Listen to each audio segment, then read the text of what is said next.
पुनर्जन्म होता भी है कि नहीं, क्योंकि कईयों का मानना है कि नहीं होता है। आप मानते हैं पुनर्जन्म? हाँ बिल्कुल मानता हूँ। एक बहुत ही प्रचलित बात है शांति देवी का, सुना है आपने? नहीं। तो एक लड़की छोटी 5-7 साल की थी और उनका नाम था शांति। वो जब थोड़ी सी बड़ी हुई तो अपने माता पिता को बोलने लग गई कि आप लोग मेरे को यहाँ क्यों रखे हो, मेरे को मेरे पति के पास जाना है वापस, और आप लोग मेरे को शांति देवी बोलते हो, मेरा नाम लुगदी है और मुझे लोग चौबाइन बोलते हैं। इन्होंने थोड़े दिन सीरियसली नहीं लिया, क्या बोल रही है। अब वो बातें थोड़ी और बढ़ने लग गई। बोले मेरे जो पति है उनके कपड़े की दुकान है, उनका नाम केदारनाथ है, मेरे 2 बच्चे हैं, मेरे को जाने दो। तो इनके घर में कोई मेहमान आया जो इस पूरी बात को सुना। वो जो मेहमान आया था उसने एक टेलीग्राम भेजा उस जगह पे जहाँ की ये बात कर रही थी, और टेलीग्राम में अपने किसी परिचित को ये लिखा कि तुम्हारे आसपास में केदारनाथ नाम का कोई आदमी है जिसकी कपड़े की दुकान है। तो वहां से रिस्पांस आया कि जी केदारनाथ नाम का आदमी है और कपड़े की दुकान। इसने इस परिवार को समझाया और इस शांति को और परिवार को लेके वहां जाया गया। जब वहां पहुंचे तो उस कस्बे के बाहर से वो बच्ची अपने पिछले जन्म के घर का रास्ता खुद तय की और रास्ते में बताती गई कि इस गली में जाओगे तो फलाने का घर है, उस गली में जाओगे तो ठिकाने का घर। वो घर पहुंची तो इन लोगों ने उसका फिर से टेस्ट लिया। इन लोगों ने केदारनाथ के भाई को सामने बिठाया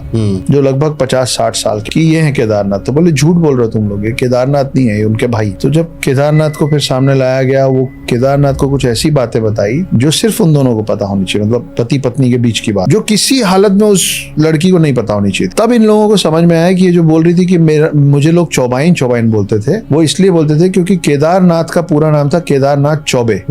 ये बात पूरे देश में बहुत मतलब आग के जैसे फैली और ये पहुंची पहले गांधी जी के पास। हमारे देश के आजादी मतलब 47 के पहले के बाद उन्होंने एक कमिटी का गठन किया इस बात की प्रामाणिकता जांचने के लिए। और फिर वो कमिटी ने भी जब बाद में रिपोर्ट दी तो यही रिपोर्ट दी कि ये और कोई नहीं है, ये शांति जो है वो ही पुनर्जन्म में लुगदी थी। वो जो बोलते हैं ना टेक्निकल ग्लिच, तो स्पिरिचुअल ग्लिच जब हो जाता है तो आपको गलती से कई बार पिछले जन्म की याद रह जाती है।